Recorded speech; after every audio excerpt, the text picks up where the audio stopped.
আবারও স্বাগত ২১শে বিজনেসের সঙ্গে আছি আমি সুকান্ত সরকার। খাদ্য উৎপাদন বৃদ্ধি আর গ্রামীণ অর্থনীতিকে চাঙ্গা করতে চলতি অর্থ বছরের জন্য ৬০,০০০ কোটি টাকার বিশাল কৃষি ঋণ কর্মসূচি ঘোষণা করেছে বাংলাদেশ ব্যাংক। এই লক্ষ্যমাত্রা আগের বছরের চেয়ে এক ধাক্কায় বেড়েছে প্রায় ৫৪%। মৎস্য প্রাণী সম্পদ খাতে ৫ লাখ টাকা পর্যন্ত ঋণের ক্ষেত্রে স্থাবর সম্পত্তির জামানত ছাড়াই বিকল্প উপায়ে ঋণ পাওয়ার সুযোগ রাখা হয়েছে এই কর্মসূচিতে। কিন্তু এই বিশাল অঙ্কের টাকা কি আসলেই পৌঁছাবে প্রকৃত কৃষকের পকেটে? বিস্তারিত রিপোর্টে। বাংলাদেশ ব্যাংক চলতি ২০২৬-২৭ অর্থবছরের জন্য ৬০,০০০ কোটি টাকার বিশাল কৃষি ও পল্লী ঋণ বিতরণে নতুন নীতিমালা ও কর্মসূচি ঘোষণা করেছে, যা গত অর্থবছরের তুলনায় ৫৪% বা ২১,০০০ কোটি টাকা বেশি। এই নতুন নীতিমালায় ব্যাংকের মোট বিতরণকৃত ঋণের অন্তত ৪% কৃষি খাতে বিতরণের জন্য নির্দেশনা দেওয়া হয়েছে। শিমুলমূল, অশ্বগন্ধা, মিশ্রিদানা, রোসেলের মতো ঔষধি ফসল চাষ, ছাগল ও উট পালন এবং ডিমের খোসা দিয়ে জৈব সার তৈরি নতুন নীতিমালায় অন্তর্ভুক্ত করা হয়েছে। মৎস্য ও প্রাণী সম্পদ খাতে ৫ লাখ টাকা পর্যন্ত ঋণের ক্ষেত্রে স্থাবর সম্পত্তির জামানত ছাড়াই বিকল্প উপায়ে ঋণ পাওয়ার সুযোগ রাখা হয়েছে। ৫ লক্ষ টাকা দিয়ে হয়তো তারা ২০ লাখ টাকা উপার্জন করবে, কিন্তু তাদের যে বেস বা ফাউন্ডেশন, এতে করে অনেকেই কিন্তু উদ্যোগী হবে।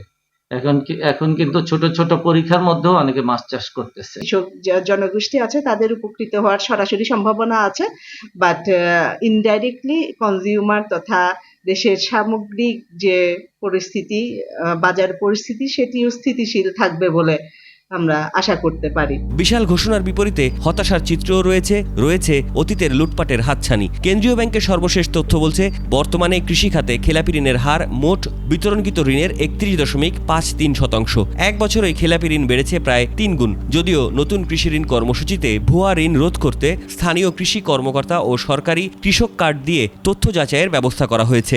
ঋণ কাদেরকে দেওয়া হবে সেটি যদি তারা সঠিকভাবে আইডেন্টিফাই করতে পারে, প্রকৃত কৃষক কারা বা অবহেলিত যা পিছিয়ে পড়া কৃষক যারা আছেন তাদেরকে যদি আইডেন্টিফাই করতে পারে, কৃষক যদি এটা সত্যিকার অর্থে পায়, তাদের আসলে আর্থিকভাবে তারা লাভবান হবে, ভালোভাবে তাদের ফসলটা চাষ করতে পারবে, সাথে সাথে তারা কোয়ালিটি প্রোডাক্ট তৈরি করতে পারবে। প্রকৃত কৃষকের দোরগোড়ায় সহজ শর্তে ঋণ পৌঁছানো এবং আদায়ের ক্ষেত্রে ব্যাংকগুলোর জবাবদিহিতা নিশ্চিত করা না গেলে এই বিশাল তহবিল গ্রামীণ অর্থনীতিতে সুফলের চেয়ে খেলাপি ঋণের বোঝাই বেশি বাড়াবে, এমনটাই মনে করছেন সংশ্লিষ্টরা।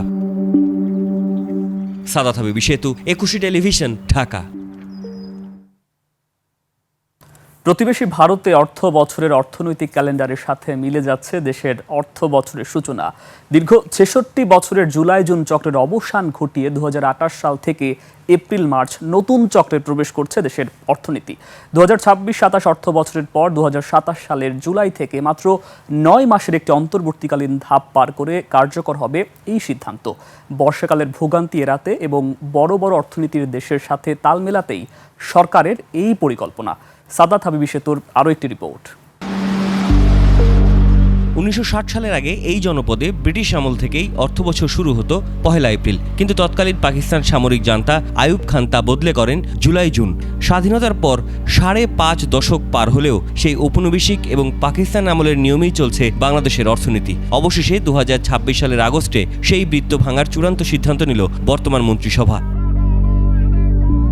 এই পরিবর্তন বাংলাদেশকে যুক্ত করেছে বৈশ্বিক অর্থনীতির এক শক্তিশালী ধারার সাথে। বাংলাদেশের উন্নয়নের অন্যতম প্রধান সহযোগী জাপান, প্রতিবেশী ভারত, বাণিজ্য অংশীদার যুক্তরাজ্য, কানাডা কিংবা সিঙ্গাপুরের মতো পরাশক্তিগুলো ১ এপ্রিল থেকে অর্থবছর শুরু করে। ফলে বৈশ্বিক দাতা সংস্থা, বহুজাতিক কোম্পানি এবং আন্তর্জাতিক হিসাব নিকাশের সাথে বাংলাদেশের অর্থনৈতিক ক্যালেন্ডার মিলবে একদম নিখুঁতভাবে। বিশ্বের অনেক দেশ, ইন্ডিয়া, জাপান, ইউকে, কানাডা, যাদের সাথে আমাদের অনেক ব্যবসা বাণিজ্য আছে, তারা কিন্তু এটি ফলো করছে। তাছাড়া তাদের সাথে যখন আমাদের ব্যবসা বাণিজ্য, দ্বিপাক্ষিক চুক্তি, জয়েন্ট ভেঞ্চার, যে কোনো রকম এফডিআই কাজ হবে, তখন হিসাব নিকাশটা অনেক ইজি হবে। এগ্রিকালচারাল যে সাইকেল, তো এই ক্রপ হারভেস্টিং বা অন্যান্য যে সমস্ত ডেভেলপমেন্ট গুলো আছে, তো সেইগুলা কি আমাদের পুরো উন্নয়নের যে সমস্ত কর্মকাণ্ড বা কেন্দ্রবিন্দু সেখানে নিয়ে আসার জন্য অনেক প্রস্তুতি দরকার। কিন্তু সাধারণ মানুষের মনে প্রশ্ন, এই পরিবর্তনের ফলে মাঠ পর্যায়ে সরকারি উন্নয়ন প্রকল্পে কি কোনো সুবিধা হবে? উত্তর লুকিয়ে রয়েছে দেশের ঋতুচক্রে। এতকাল জুন মাসে এসে বাজেট শেষ করার তাড়াহুড়োয়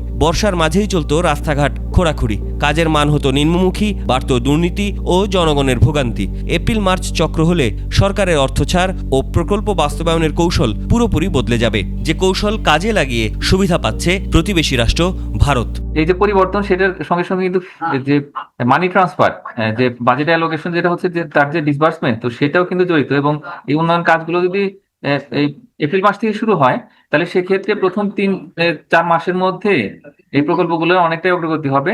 পরোক্ষ প্রভাব যেটা হবে গার্মেন্টস খাতে বা রপ্তানিমুখী খাতে, অবকাঠামোগত উন্নয়ন যখন ভালো হবে, অবশ্যই রপ্তানিমুখী খাতগুলো আপনার স্ট্রাকচারাল ডেভেলপমেন্টের কারণে বেটার রেজাল্ট আনতে পারবে বলে। ট্যাক্স কালেকশন, তো সেগুলোকেও কিন্তু রিওরিয়েন্টেশনটা ওইভাবে করতে হবে। তবে এই রূপান্তর সহজ নয়। 2027 সালের 9 মাসের অন্তর্বর্তীকালীন বাজেট সামলানো, IBAS প্লাস সফটওয়্যার আপডেট করা এবং করদাতাদের রিটার্ন জমার সময় পরিবর্তন করা বড় চ্যালেঞ্জ। তবে এই মহাপরিকল্পনা সফল হলে টেকসই অবকাঠামো বিনির্মাণে বাংলাদেশ এক নতুন উচ্চতায় পৌঁছাবে, এমনটাই প্রত্যাশা নীতি নির্ধারক ও খাত সংশ্লিষ্টদের।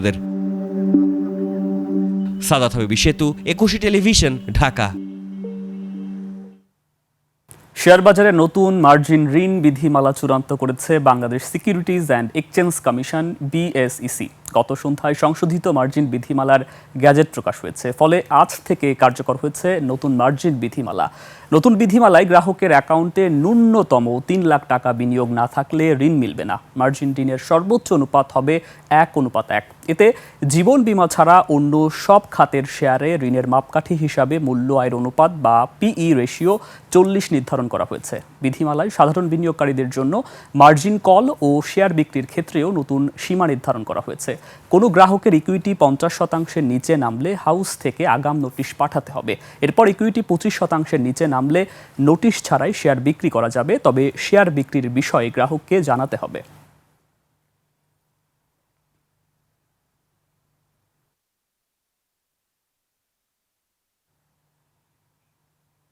এবার এশিয়ার প্রধান শেয়ার বাজারের খবর। সূচকের মিশ্র প্রবণতা দেখা যাচ্ছে এশিয়ার বেশিরভাগ পুঁজিবাজারে। জাপানের শেয়ার বাজার নিকির সূচক 1759 পয়েন্ট কমে দাঁড়িয়েছে 67,460 পয়েন্টে। বেড়েছে হংকংয়ের শেয়ার বাজার হ্যাংসেংয়ের সূচক 30 পয়েন্ট বেড়ে অবস্থান করছে 25,483 পয়েন্টে। কমেছে সিঙ্গাপুরের STI এর সূচক, এটি 77 পয়েন্ট কমে অবস্থান করছে 5,690 পয়েন্টে। চীনের শেয়ার বাজার সাংহাই কম্পোজিট ইন্ডেক্স অবস্থান করছে 3,990 পয়েন্টে, যা আগের দিনের চেয়ে 7 পয়েন্ট বেশি। বোম্বে সেন্সেক্স 30 ইন্ডেক্সকে দেখা যাচ্ছে নিম্নমুখী প্রবণতায়। সেন্সেক্সের সূচক 394 পয়েন্ট কমে অবস্থান করছে 77,333 পয়েন্টে। কমেছে থাইল্যান্ডের থাই স্টক এক্সচেঞ্জের সূচক, এটি 3 পয়েন্ট কমে অবস্থান করছে 1,623 পয়েন্টে। এখন জানিয়ে দিচ্ছে আন্তর্জাতিক বাজারে জ্বালানি তেলের মূল্য পরিস্থিতি। বিশ্ববাজারে জ্বালানি তেলের দাম বেড়েছে। ডিসেম্বর 2026 সরবরাহ চুক্তিতে ক্রুড অয়েল ব্যারেল প্রতি বিক্রি হচ্ছে $91.02, যা আগের দিনের চেয়ে প্রতি ব্যারেলে $0.15 বেশি। এবার জানাবো আন্তর্জাতিক বাজারে সোনা ও রূপার দাম। আন্তর্জাতিক বাজারে কমেছে স্বর্ণের দাম। প্রতি আউন্স স্বর্ণ বিক্রি হচ্ছে $4,398, যা আগের দিনের চেয়ে $17.48 কম। কমেছে রূপার দামও। প্রতি আউন্স রূপা বিক্রি হচ্ছে $65.09, যা আগের কার্যদিবসের তুলনায় $0.70 কম। এদিকে দেশের বাজারে অপরিবর্তিত রয়েছে সোনা ও রূপার দাম। 22 ক্যারেটের প্রতি গ্রাম স্বর্ণ বিক্রি হচ্ছে 20,300 টাকায়, আর একই মানের প্রতি গ্রাম রূপা বিক্রি হচ্ছে 435 টাকায়। আন্তর্জাতিক বাজারে গম, তুলা, চিনি ও সয়াবিন তেলের বাজার দর। বিশ্ববাজারে বেড়েছে গমের দাম। শিকাগো বোর্ড অব ট্রেডে ডিসেম্বর 2026 সরবরাহ চুক্তিতে প্রতি বুসেল গমের ভবিষ্যৎ মূল্য দাঁড়িয়েছে 694 সেন্টস, যা গত দিনের চেয়ে 4.75 সেন্টস বেশি।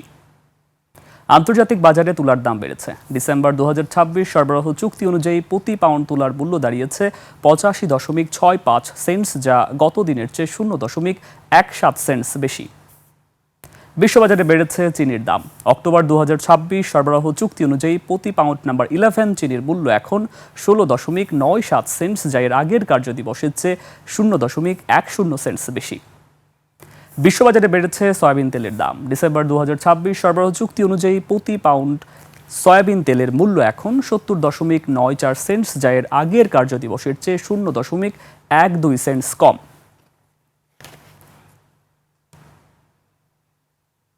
এবার টাকার সঙ্গে প্রধান প্রধান আন্তর্জাতিক মুদ্রার বিনিময় হার। আন্তঃব্যাংক লেনদেনে আজ ব্যাংকগুলো মার্কিন ডলার কিনছে 122 টাকা 65 পয়সা, বিক্রি হচ্ছে 123 টাকা 70 পয়সায়। ব্রিটিশ পাউন্ডের ক্রয় মূল্য 164 টাকা 47 পয়সা এবং বিক্রয় মূল্য 171 টাকা 89 পয়সা। ইউরোর ক্রয় মূল্য 141 টাকা 51 পয়সা, বিক্রি হচ্ছে 147 টাকা 89 পয়সায়। জাপানি ইয়েন ক্রয় হচ্ছে 73 পয়সায় আর বিক্রি হচ্ছে 80 পয়সায়। এদিকে ব্যাংকগুলো কানাডিয়ান ডলার কিনছে 87 টাকা 97 পয়সায়, বিক্রি করছে 90 টাকা 99 পয়সা। ভারতীয় রুপির ক্রয় মূল্য 1 টাকা 21 পয়সা, বিক্রি হচ্ছে 1 টাকা 37 পয়সায়। সৌদি রিয়ালের ক্রয় মূল্য 32 টাকা 56 পয়সা এবং বিক্রয় মূল্য 33 টাকা 34 পয়সা। মালয়েশিয়ান রিঙ্গিত ক্রয় হচ্ছে 30 টাকা 4 পয়সা এবং আন্তঃব্যাংকে বিক্রি হচ্ছে 30 টাকা 99 পয়সায়। দর্শক, এরই সঙ্গে শেষ করছি আজকের 21শে বিজনেস। আগামীকাল দুপুর 1টায় আবারও ফিরে আসবো 21শে বিজনেসের সব আয়োজন নিয়ে। দেখার আমন্ত্রণ রইল। 21এর সঙ্গেই থাকুন।